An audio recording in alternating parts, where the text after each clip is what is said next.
kelas E, Prodi Pendidikan Agama Islam, Fakultas Tarbiyah dan Ilmu Keguruan. Di sini saya akan mereview jurnal tentang kalimat dan unsurnya. A. Pengertian kalimat.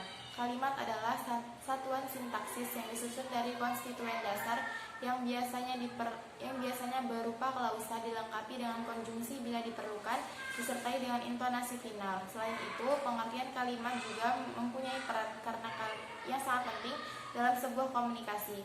Kalimat adalah satuan bahasa terkecil dalam wujud lisan maupun tulisan yang terangkai untuk mengungkapkan suatu pemikiran yang utuh seperti halnya gagasan, perasaan maupun pemikiran.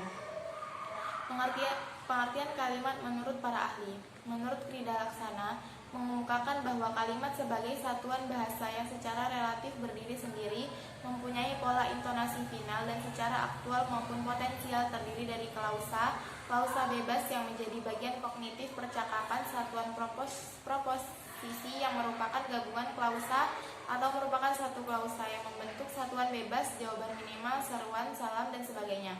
Menurut Jarwo Widojo mengatakan bahwa kalimat adalah bagian terkecil dari sebuah ujaran dan teks atau wacana yang mengungkapkan pikiran yang utuh secara ketatabahasaan. B. Unsur kalimat.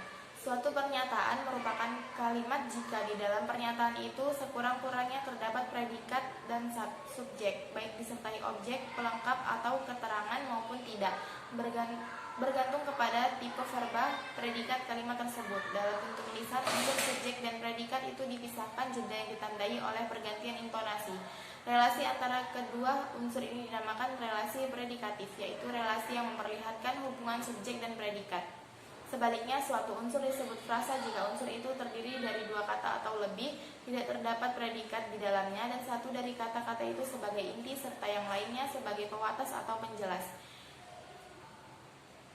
Unsur yang pertama yaitu subjek. Di dalam sebuah kalimat, subjek adalah pelaku atau orang yang melakukan kegiatan tertentu. Subjek pada umumnya berupa kata benda seperti nama orang, binatang, tumbuhan, dan benda. Subjek adalah unsur pokok yang terdapat pada sebuah kalimat. Di samping unsur predikat, dalam pola kalimat bahasa Indonesia, subjek biasanya terletak sebelum predikat. Yang kedua, predikat. Predikat adalah unsur kalimat yang menyatakan kegiatan yang sedang dilakukan oleh subjek. Predikat biasanya merupakan kata-kata kerja, misalnya memasak, bermain, menyanyi, dan lain-lain. Predikat juga merupakan unsur utama suatu kalimat di samping subjek yang merupakan inti dari kalimat. Unsur yang ketiga yaitu objek. Objek adalah sesuatu yang dikenai tindakan oleh subjek. Sama seperti subjek, objek dapat berupa kata-kata benda, misalnya ayah, harimau, pakaian, dan lain-lain. Objek bukan unsur wajib dalam kalimat. Keberadaannya umumnya terletak setelah predikat yang berkategori verbal transitif atau kalimat aktif transitif yang sedikitnya mempunyai tiga unsur utama, subjek, predikat, dan objek. Unsur yang keempat yaitu keterangan. Keterangan merupakan unsur kalimat yang memberikan informasi lebih lanjut tentang sesuatu yang dinyatakan dalam kalimat, misalnya memberi informasi tentang tempat, waktu, cara, sebab, dan tujuan. Keterangan ini dapat berupa kata, frasa, atau anak kalimat. Jenis-jenis keterangan. Yang pertama yaitu keterangan waktu. Keterangan waktu dapat berupa kata, frasa, atau anak kalimat. Keterangan yang berupa kata adalah kata-kata yang menyatakan waktu seperti kemarin, besok, sekarang, kini, lusa, siang, dan malam. 2. Keterangan tempat. Keterangan tempat berupa frasa yang menyatakan tempat yang ditandai oleh preposisi seperti di, pada, dan dalam. 3. Keterangan cara. Keterangan cara dapat berupa kata ulang, frasa, atau anak kalimat yang menyatakan cara. Keterangan cara yang berupa kata ulang merupakan perulangan adjektiva. 4. Keterangan sebab. Keterangan sebab berupa frasa atau anak kalimat. Keterangan sebab yang berupa frasa ditandai oleh kata karena atau lantaran yang diikuti oleh nomina atau frasa nomina. Keterangan sebab yang berupa anak kalimat ditandai oleh konjungtor karena atau lantaran. Yang kelima, keterangan tujuan. Keterangan ini berupa frasa atau anak kalimat. Keterangan tujuan yang berupa frasa ditandai oleh kata untuk atau demi. Sedangkan keterangan tujuan yang berupa anak kalimat ditandai oleh konjungtor supaya, agar, atau untuk. 6. Keterangan aposisi. Keterangan aposisi memberi penjelasan nomina, misalnya subjek atau objek. Jika ditulis keterangan ini diapit tanda koma, tanda pisah, atau tanda kurang.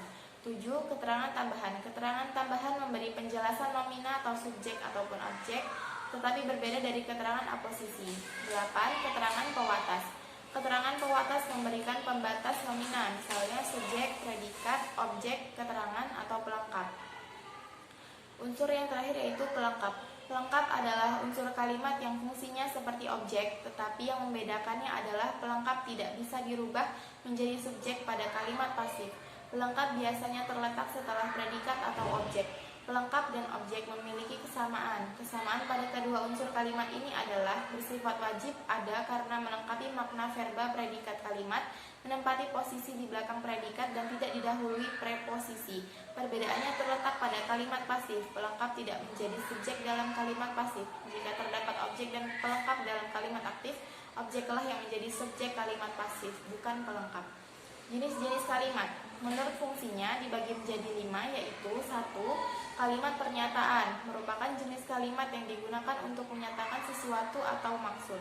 2. Kalimat berita merupakan jenis kalimat yang digunakan untuk menceritakan sesuatu kepada seseorang.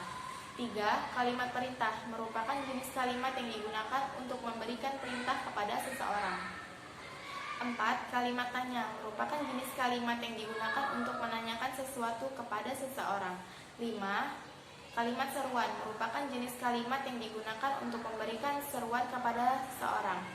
Jenis kalimat menurut pengucapannya dibagi menjadi 2, yaitu 1. Kalimat langsung merupakan jenis kalimat yang secara langsung diucapkan oleh seseorang. Dalam penulisannya, kalimat langsung biasanya dibubuhi dengan tanpa petik pembuka dan tanda petik penutup. 2. Kalimat tidak langsung merupakan jenis kalimat yang berupa saduran ataupun penceritaan kembali apa yang telah diucapkan oleh orang lain. Menurut jumlah frasa dibagi menjadi 3, yaitu 1. Kalimat tunggal merupakan jenis kalimat yang hanya terdiri dari subjek dan predikat saja.